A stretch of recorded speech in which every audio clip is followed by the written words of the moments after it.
Welcome to the Find Your Leadership Confidence podcast with Vicki Nedling. You are about to discover impactful lessons that help you grow as an individual, grow your confidence, and find the positive and good within you, so you powerfully and authentically become the best version of yourself. Be sure you visit our website at www.findyourleadershipconfidence.com. While you're there, subscribe to us via your favorite network. Now tune in, get ready, and enjoy the journey of emerging as a leader of exception in the 21st century. Welcome, everyone, to the Find Your Leadership Confidence podcast. I am your host, Vicki Nedling, coming to you from Roswell, Georgia. The goal of this podcast is to share topics and guests that will empower you to grow as a confident leader and take your business or your life to the next level. Today, I'm so pleased to have my guest, Peter Lynch. Let me tell you a little bit about Peter. He is a speaker, he is a coach, and a proud dad. He is on a mission to empower entrepreneurs to go from revenue plateaus and self-sabotage to breakthrough performance and profits so they can serve more people and fulfill their purpose. He's passionate about empowering others to succeed and live their purpose. He's gone through a dark night of the soul, coming to the brink with the question, why bother? Peter was depressed and suicidal as a teenager and in denial, peering into the dark sky on a cold night, alone in the woods. There, in his early 20s, was a turning point, a decision to live with purpose and passion. That decision led to a journey of self-discovery and growth. Peter had to walk through the scars of his soul. He carried trauma he was scared to admit to. He tried to stuff it down out of shame and almost cost him his life.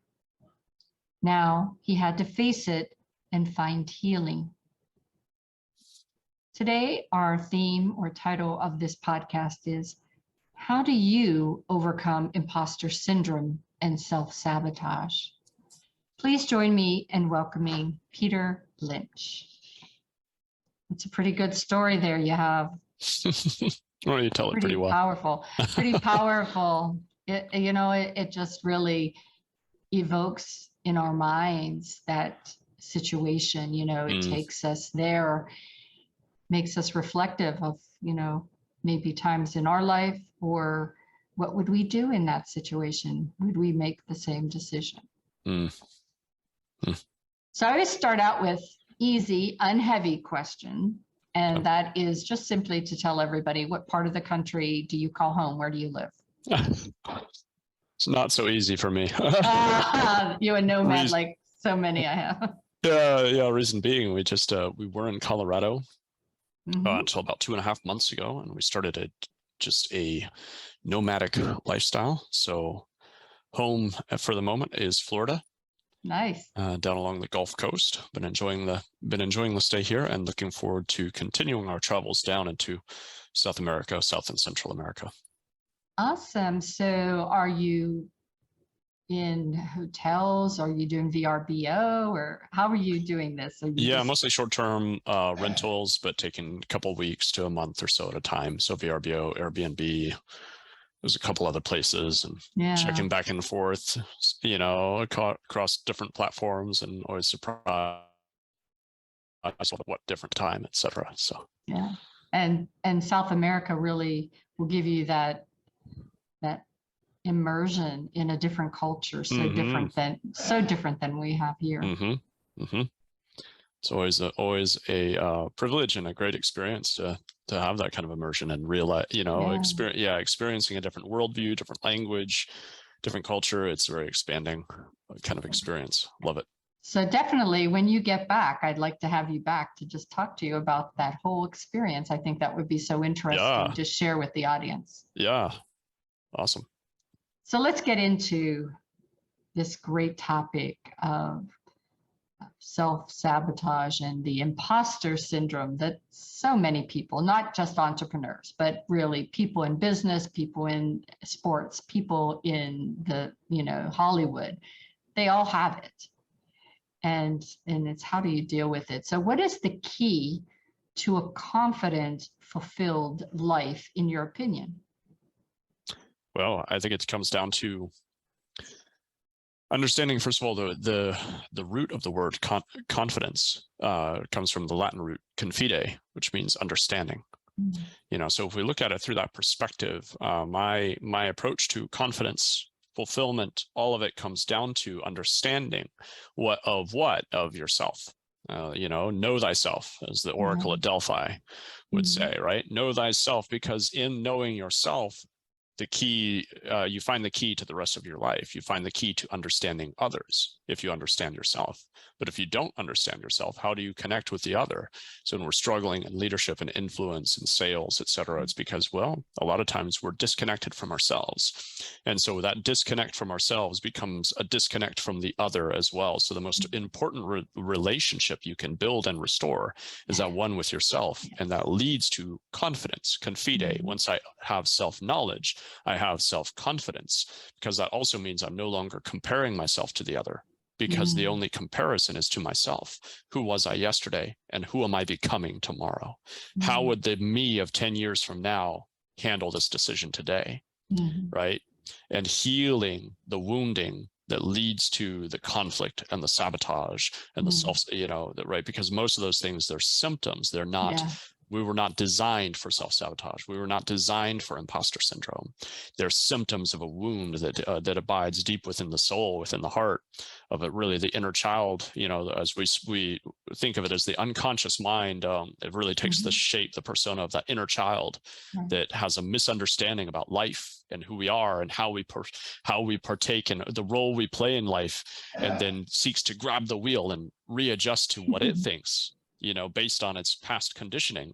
And so, that's part of confidence, is to know that child, restore. It's a restoration. Remember yourself, remember who you are, which is the opposite of dismember. We think of it as memory recall. It's not really, I'm not recalling a memory. I'm remembering, restoring that schismed or shattered image of who I am meant to be.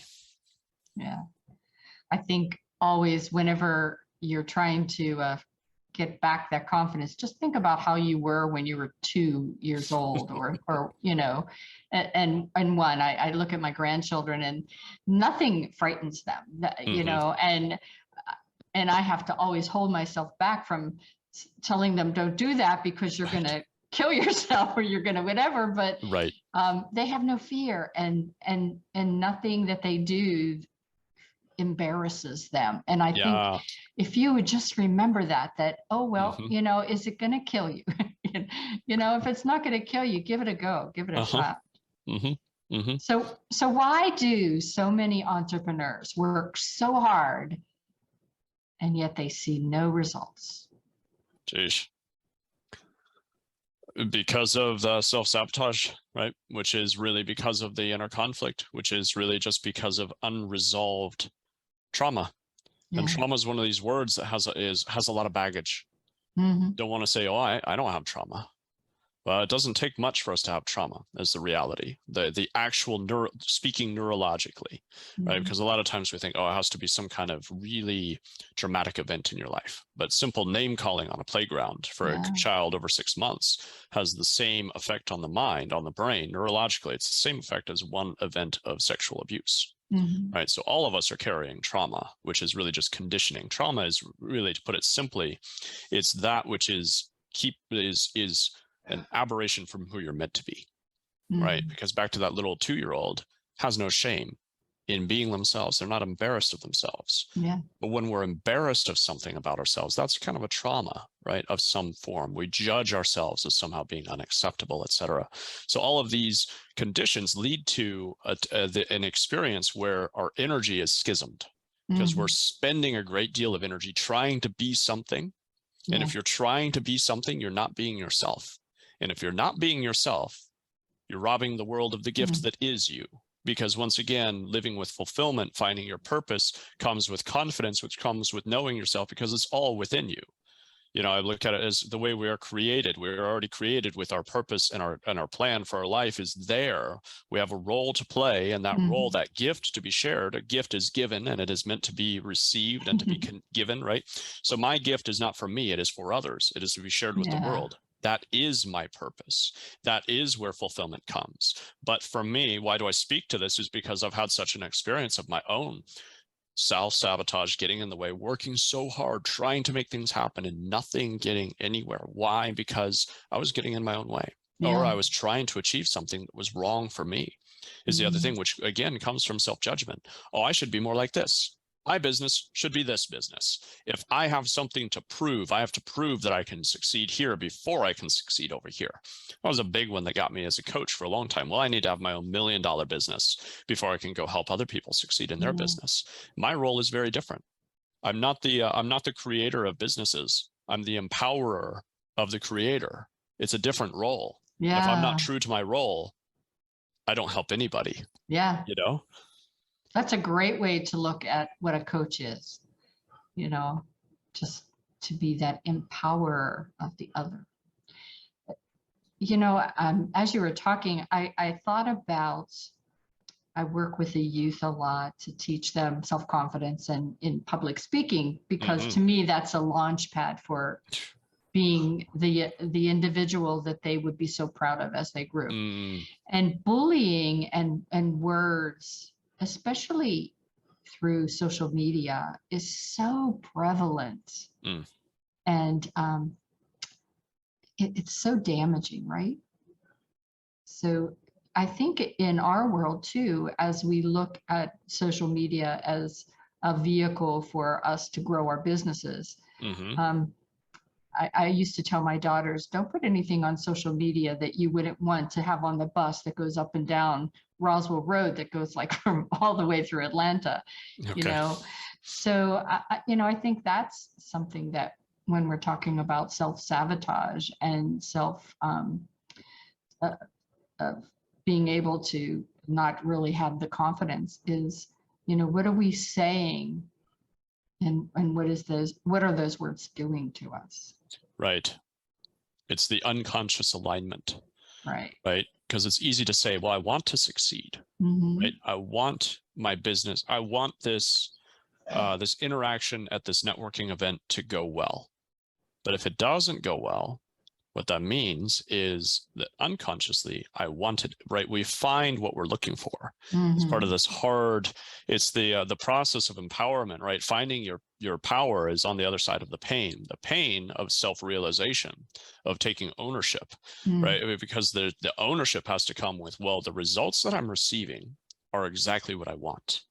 Because if I didn't want it, I wouldn't be receiving it, right? Which means that my focus is there. And that's part of the trick, as it were, there's kind of these hack layers. I like to look at things so much beyond a hack, because if we're just staying at a hack level, well, we're not really going to grow and heal, right? But one of the things that has to be understood is the unconscious mind does not process the word not or don't. Right? So if you're saying, I don't want to be broke, the subconscious is just hearing, I want to be broke. I want to be broke. I want to be broke. I don't know why I don't know why you want that, but okay, boss. It's not rational the way that our mind is rational. It's just, okay, doesn't make sense to me, but sure, I'll just steer right that way. You know what I mean? So we have to be mindful. Back to what with language. That's how we're programming ourselves. But a lot of times that programming comes from from way back when, before we're even conscious of it. So that's the beauty and what always boggles my mind about the healing process is there are things that'll happen overnight, and then there are things that are just take years and years and decades, right? And you're still on this side looking back. For me, I'm like, wow, I'm still dealing with the same thing.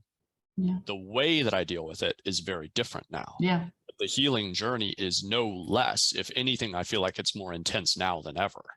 Because you have more awareness too. Yeah. And I think, a lot of, to get to that next level, you have to really be able to understand that it's a behavior change. It doesn't happen overnight. And your expectations are, what can I do a little to eventually make a big change? But yes, big changes don't come overnight. And I think our expectations lead to our self-sabotage too. It's the cumulative process of small changes and small habits, right? Because if you look at, well, whatever state you're in now that you're upset about or frustrated with and you want to change, that's only the cumulative process of a lot of small things that added up. Yeah. Right. So the way to change that isn't a sudden, it's not going to be the weekend seminar, right? No, Sorry. no. Right. It's not going to be one magic meditation. It's going to be a lot of things, but they need to be focused and aligned. And so there's that simplicity. There's elegant things are always simple, right? And great things can usually be made simple. So the process is simple. The application is human. So it's very complex, right? So it's that interesting dynamic. Well, the process is simple. Align yourself with where you need to be, and then take the inspired action that comes to you today. But don't try to do more than that, because then you're just, once again, as you just said, I agree that expectations are our self-sabotage, right? We will overload ourselves as another way. And if we're not and that's again, taking ownership. Okay, well, I said, I want to do this. I want to change my life. So then I'm going to make the process so much harder by, let's just look at it from the physical perspective. If I try to load myself up with, 5 30-minute workouts every day. Yeah. And I'm going from little to none. Well, okay, right? Then it's not going to work, and it doesn't matter if I buy 5 gym memberships to boot. That's not going to motivate me. Yeah. It's not the real answer. The answer is, well, what can I actually do? And being real with yourself, sitting down, what can I actually do? Well, maybe I could find 2 15-minute workouts and commit to that. Great. Guess what? You keep that up for a year, you're going to be a different person. Yeah, absolutely. Right? But are you actually ready to be a different person? Because if you're not, you'll find 5 5-hour-long workouts and say, I'm going to do this. And then of course it won't happen.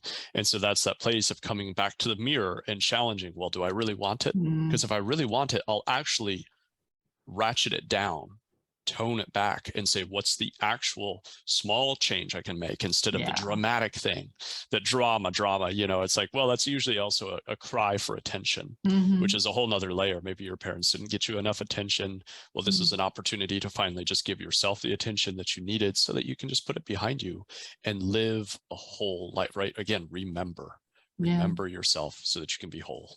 And I think that's why journaling actually helps a lot, because it really puts pen to paper, those things, and then you can read back and see your progress that you might not have noticed. Yep. Journaling is huge. I love it.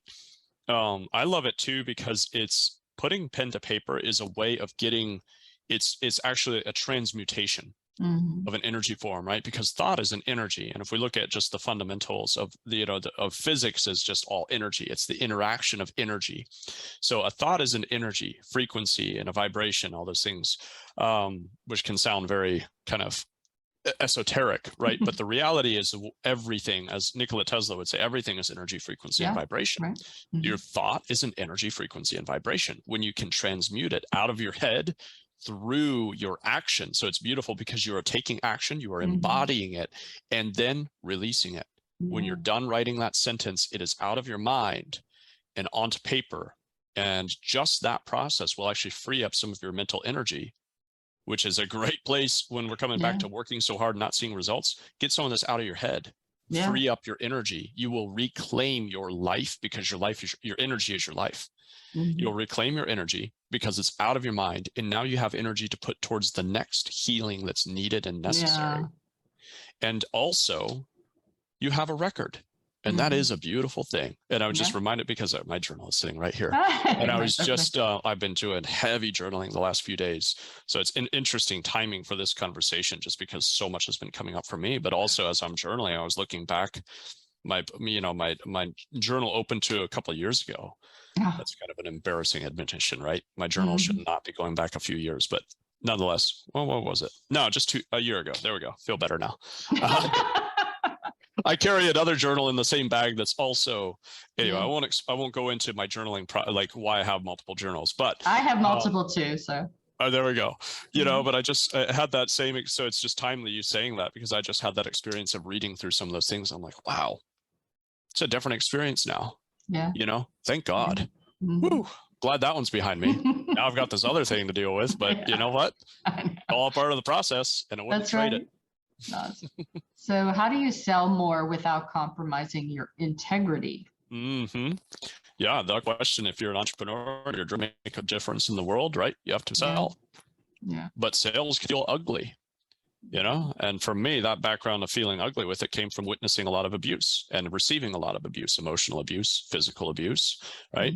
And then witnessing that a lot of sales tactics are just abusive. Yeah. But I have a mission in this world, and that means I have to sell. That means I have to influence. And then I saw that, well, sales is influence, and influence is power, and power is abused. So, but it doesn't mean that power is wrong. The only way to affect great change in the world is to utilize power in a healthy way. Sure. So we have a fantastic opportunity with the vehicle we call sales, right? To alter the way that we facilitate that function. And the word facilitate is very key to that, because it goes from being a closer to being a facilitator.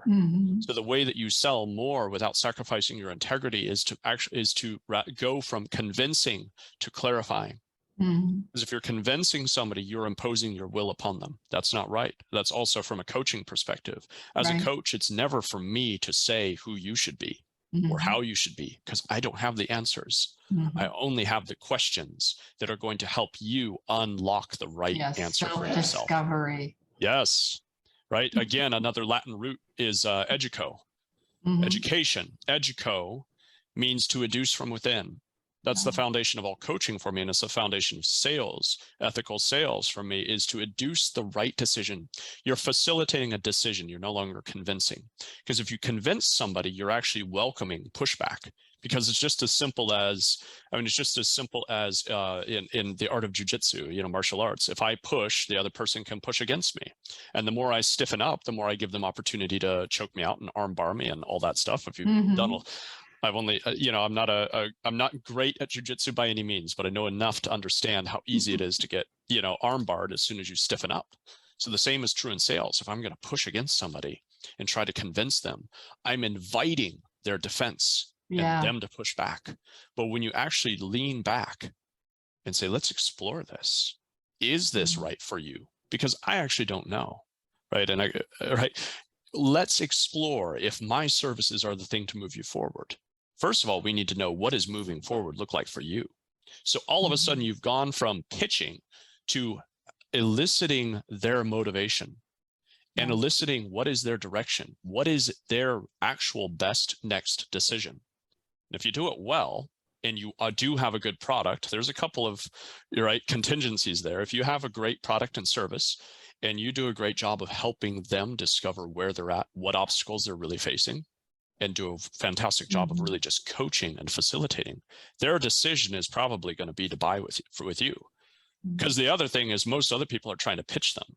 And the thing I hear on my sales calls more than anything else is, thank you for listening.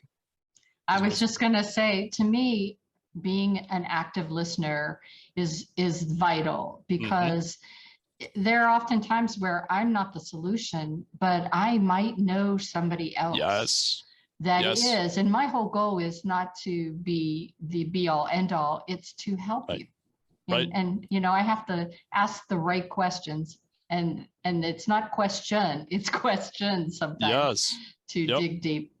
And it's powerful. And if you're not the right fit, let them know. Yeah. Right. Absolutely. Like you just said. Yeah. And then what you've done is you've built trust. Then if that person runs into the person that is a right fit for you, they're going to refer them to you. Right. So you're building yourself something so much greater in the long term. But we have to be willing to trust that for the long term and let go of the short term, like, I need a sale now kind of mentality. I'm going to be a shark. No, it's not going to work out well, because you're burning bridges. Nobody's going to want to refer somebody to a shark. Right. Right. So absolutely. And And that's the thing too, you might have what that person needs. They might not recognize it, and you might not be the good fit. Relationships in this world that we live in are so huge. And there's a lot of us out there that if I don't have a good relationship or fit with you, there's probably somebody else that will. Right.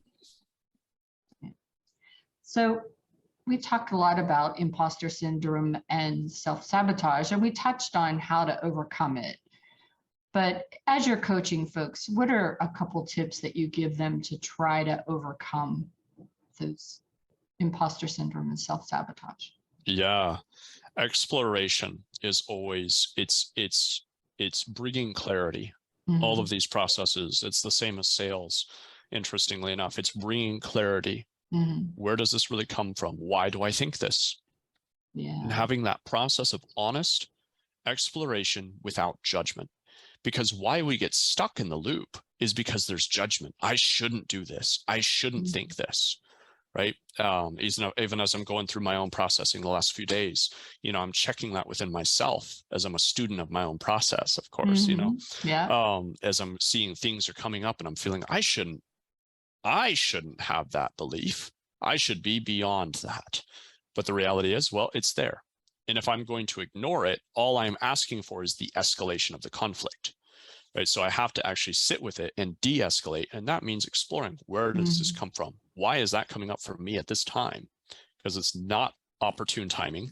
Guess what? Self-sabotage never is, right? It's always at the worst possible time when you're going for that big deal. You're negotiating something important, right? You're going to go speak on a stage. You're going to go, it's always going to be the worst possible time.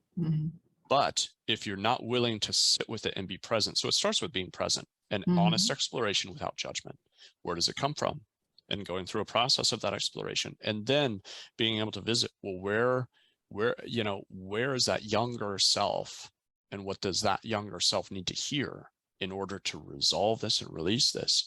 And then having a transmutation towards the end, which is just really a simple exchange, a way to, now that you've explored it, identified how this is no longer true in your life, because that's what it is. It comes down to, it's a limiting belief. Those limiting beliefs are leading to actions. It's a belief is kind of the foundation of how we think. It's our worldview. Our thoughts lead to our actions, and our actions equal our results. And in between, there's a whole lot of feeling, right? Yeah, we feel this, I think this way, therefore I feel this way, therefore I act this way, and then I feel a certain way about the result. And the problem, the broken loop, is to think, well, this result happened, therefore I feel this way. The reality is I feel and think this way, therefore this result is happening. So again, coming to the ownership, because if there isn't ownership, no healing can take place. Yeah. Then with that ownership is the exploration. And then to realize, okay, now that I can see, I've explored it, I understand where this comes from, I see how it is no longer serving me in my life. Now I can exchange it for the truth. I can forgive myself for the misunderstanding and holding this limiting belief, and I can affirm the truth in my life and look for the evidence, anchor it in. Yeah. And it's a simple process, but it's a life-changing process. And it's one of those things where you repeat that. And right, it's that you keep that consistent action up, and over time, what will shed will lead to incredible transformation. As I'm listening to you, I keep on going back in my mind about all of this needs for you to have that self-discovery of your why, as well as the fact that your why will change. As you change, your why will change.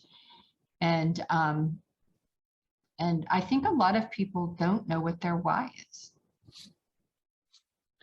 Yep. And it's I like what I agree. It's like it changes. And I think it's almost something that gets hung up. It's like, what is my why? It's okay if you don't know. All you need is the why right now. Why does the next step matter? I think that's a big thing, is like, there's almost a misnomer that we need more motivation. You don't need motivation. If you're listening to this podcast, you are already motivated. You're already here. It's just simple math. You're already motivated to listen to this. If you were not motivated, you would not be listening. So it's an axiom, right? It's a presupposition. So with that, what do you need next? You need the right next action, implementation, inspiration. Inspiration is the mother of action, because action goes hand in hand with inspiration. So what is the next inspired action you can take, and why? Well, you might not know your grandiose life why yet. Right. I don't know that any of us do. We think we do in the moment, right? I could come up with some fancy answers. But the reality is every time I revisit it, it feels like it gains new perspective. Yeah. Because I really look at it through the lens of it's a calling. It is calling to me. So I am becoming what I am meant to be. So as I am becoming that ideal image, will I ever know that? I don't know. That's beyond, because it changes constantly. Yeah. As you grow, as you develop, it changes. Yeah. There's no I've arrived. Yeah. It's like, right. That would be boring, honestly. Yeah, exactly. That's right. It would be. I people ask after I retired, like, why are you back doing? And it's like, because it's exciting. It just makes me want to get up every day. Right. There you go. There you go. So why does conventional self-help advice actually put you backwards? Because a lot of it is based on this idea that you're trying to develop into something and add something on top. And the reality is, when we're doing the healing process, it's not about trying to add and to change and to develop. It's a matter of discovery. It's not development. It's discovery of who you are.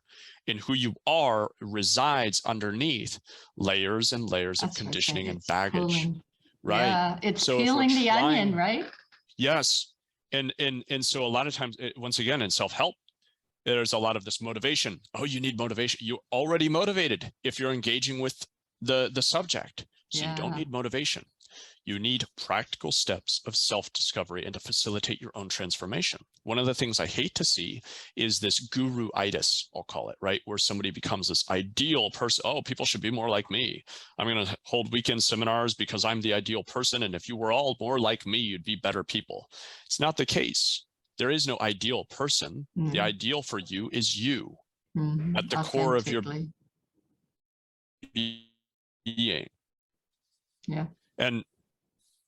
And so I think my internet just kind of wigged out a minute. Yeah, but, you said at the core of your being. Yeah, who you are at the core of your being is the ideal for you, right? So it's really just a matter of self-discovery more than it is development.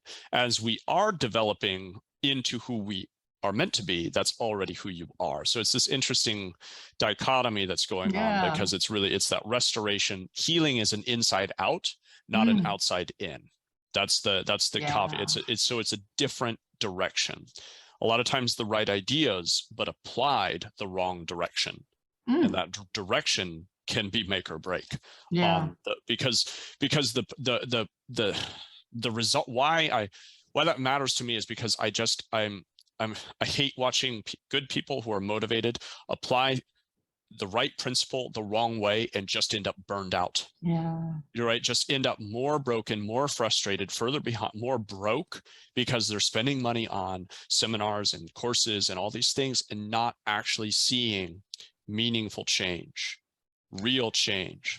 Yeah. And I think a lot of times is that, you do all these courses, but you never put into action right. what you've been taught or what you've heard. And that action may not have you progress, but at least you can say, well, that's not for me. Yes. But just to go and absorb, I teach public speaking, and I can speak in front of you all day long, right. and you're not going to get better. I'm so sorry. You're not going to get better unless you do the practice, you do the work. And I think that's what, entrepreneurs that are going to all these courses need to understand. A course is great, but the course needs to be engaging and have you a call to action for you to try to do it. Yep. And it's also the appropriate, right? It's what is appropriate for you right now.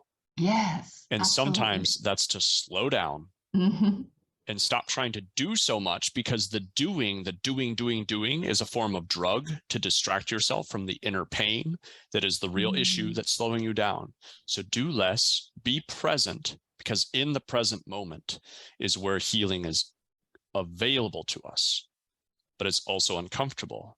So we talk about getting out of our comfort zone, but then that's again misdirected into, well, I better do more because that's uncomfortable. Well, that's uncomfortable, but it's actually less uncomfortable than actually being present with yourself and investigating, why am I doing this to myself? Yeah. Right. What do I feel like I need to prove? We are just zooming by here in the time, and I am at our last question before the rapid fire. So what advice would you give your 20-year-old self? Yeah. You know, way back there, we talked about that 20-year-old. Yep. Now, what would you give him? Yep. You just simply is just love yourself. Yeah. Right. Just, you know, and I wish I could add something more profound in a way to say, but I mean, but it's just the most important thing as it comes up for me right now. It's just love yourself, because as it comes down to, you can't be yourself if you don't love yourself, if you don't accept yourself. And if you're not being yourself, then you don't have it all. Just, it hinges on that. So you have to learn to accept yourself, love yourself, stop judging, stop beating yourself up. Yes, that's right. You know, don't ever say anything in that mirror to yourself that you wouldn't say to somebody else. Ooh. Yep. Would I talk to my child? Would I talk to my daughter that way? Yeah. Right. That's right. That's right. But guess what? Here's the kicker. Yeah. If I don't change the way I talk to myself, I will end up talking to my daughter that way. You will. Right? Especially in times of stress. Exactly. So that's why sometimes it's easy to think, well, I'll just do things for other people, but I won't take care of myself. You better take care of yourself. Fill your own cup, because if your cup's empty, you don't have anything to give to others. Yeah. You know, that's a reminder that I think we all need to hear a little more often than we do. Yeah, to me, that's a rocking chair statement, because, you know, my rocking chair statements are, as I'm a little older than I am right now, and I'm sitting on my porch on my rocking chair, what am I going to regret?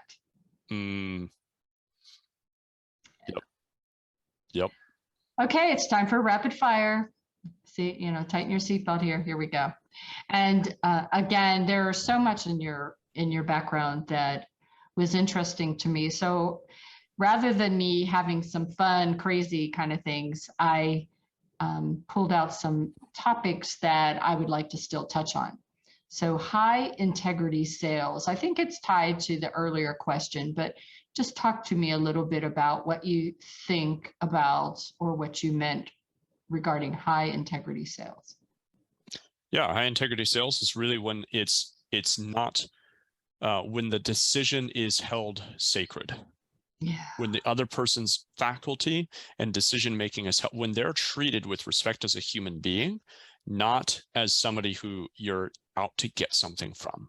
Yeah. That's the line of integrity. So integrity meaning something that is whole. It's right. So high integrity sales is to respect the other person and to facilitate, empower them to make a great decision, not step into a position where we're trying to make a decision for them. I look at that as really the same as parenting. I'm here to empower my daughter and my son to live as whole people, not to be dependent on me to tell them what they need. Yeah, absolutely. And if you tell them too much what they need, whenever it comes time for them to decide what they need on their own, they don't know how. That's it, right? They don't have those faculties to do that. And so we've given them chip on their shoulder, or a disservice by doing a disability. Yes. Actually cultivated a disability at that point. Mm-hmm. Is there anything you would have done differently in your life? Well, that's an open. You can narrow it down to one thing, I know. My gosh. I mean, it's a really interesting one, because it's like, well, there's so many things. Yeah, I know. Right? On some level, there's so many things. And at the same time, what can I say? Yeah. I'm here now as a result of what has happened.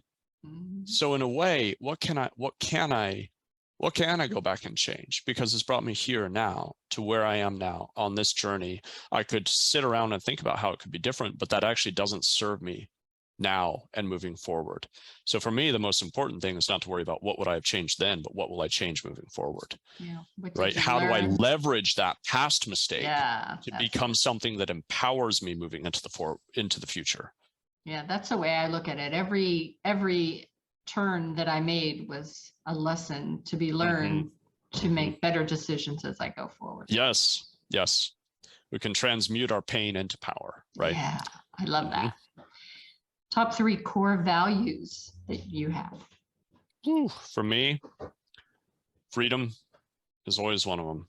It's just, I realize that is a driving value of mine. Integrity being the absolutely as well. And integrity, when I say integrity, I don't really abide by that definition, which is, what you do when no one's looking. For me, integrity is all about wholeness. So integrity is about being a whole person, because integrity comes from integration. Integration of the pieces makes a whole. And then thirdly, just honesty.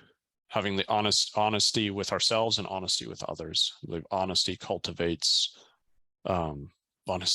good communication, good relationships. It's the key to growth. There has to be honesty.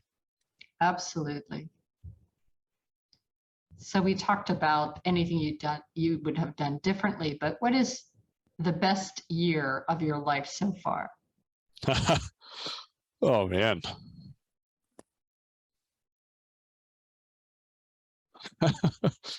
It's kind of like, well, this one in a lot of ways. I mean, it's every year has felt, I mean, there's so many different points that were profound turning points. It's hard to, I would say 2020 though, interestingly enough, like 2020 was really, that was a great year. It was really rough. It was difficult, a lot of things that were tough, obviously, from the global perspective, but then also personally, it felt like so many additional things for me personally and my experience were layered on top of what was already going on. So it's like the stressors went beyond capacity. So I was stretched way beyond my capacity, but it was transformative. Something it allowed certain of my past pieces that needed to go to just snap. And I was snapped out of kind of some of these, some things that were really just life-changing. So that was a great year. That was a great year. I too look at 2019, 2020 as transformative years for me too, that with all the pain and that we went through, I think there was so many good things that actually came out of it, one of which the world slowed down. And I was talking to my sister-in-law, and she and her 2 kids and husband went to a camping trip for, they had a camper for a month. They would go every weekend, and there was no internet. And then, so for a month, all they did were talk and get to reconnect. And if you know them, that's a big thing for them to not have internet for a month, I guess, for a lot of us.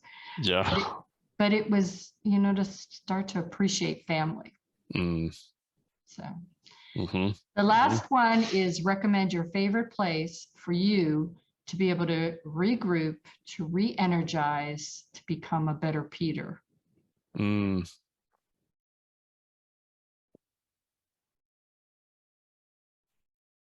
Well, the beach.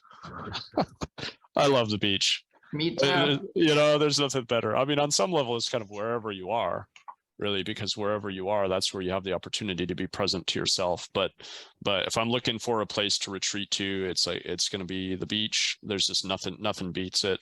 A warm beach. I want to go swimming. I'm not. That's exactly right. I've had enough of the northern climates. I'm right there with you. At some point, I'm going to start doing retreats for my groups, and I'll tell you right now, they're all going to be at a beach somewhere. Yeah, there you go. They all are. Save. Yeah, it's like let's mastermind, but let's do it somewhere we all want to be. Yeah, that's exactly right. Yep. Okay, this is my warning for all those that are just listening in, that I'm going to share my screen so that we can see Peter's contact information, and I will read the website for those that are just listening, but it will be on YouTube and on my website for you to grab the information if you are not watching the video. Okay, so Peter Lynch website is at sleek.bio/unshakable. That's sleek.bio/unshakable.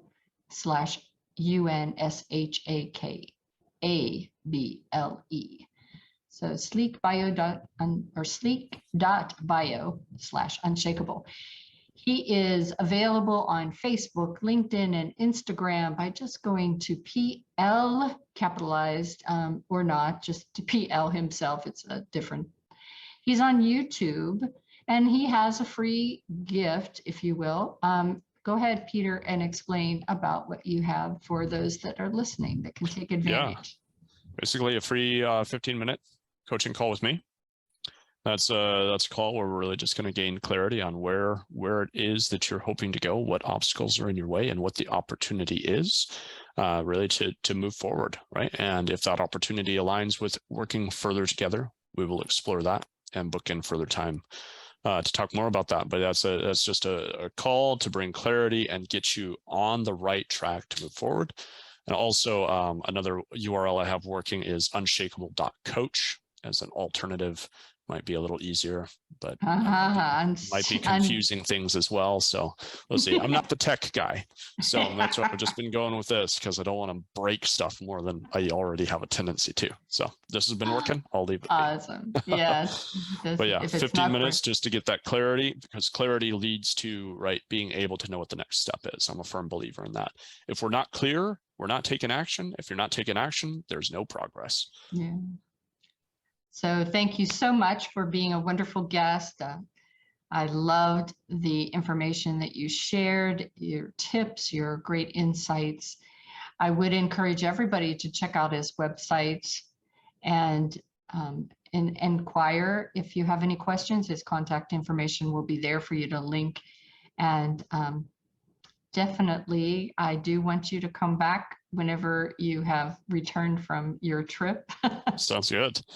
I don't know when that'll be. That's right. The ongoing journey. Yeah, that's right. So we didn't mention that he is a nomad. I think I'm attracting nomads on my podcast here. But, all right. But I think you're the third person who has decided that home base is a roving place. Yeah.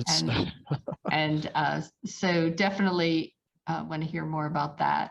Yeah. But as always, thank you so much for being my guest. And I encourage everybody to remember that life is a journey, and it is up to you to enjoy the ride. This is Vicki Nettling signing off. Thank you for tuning into the Find Your Leadership Confidence podcast with Vicki Nettling, where we share impactful lessons that help you grow as an individual, grow your confidence, and find the positive and good within you so you powerfully and authentically become the best version of yourself. Remember to visit our website at www.findyourleadershipconfidence.com and enjoy even more great episodes like this one. Again, while you're here, subscribe to us via your favorite network. We look forward to seeing you next time on the Find Your Leadership Confidence podcast.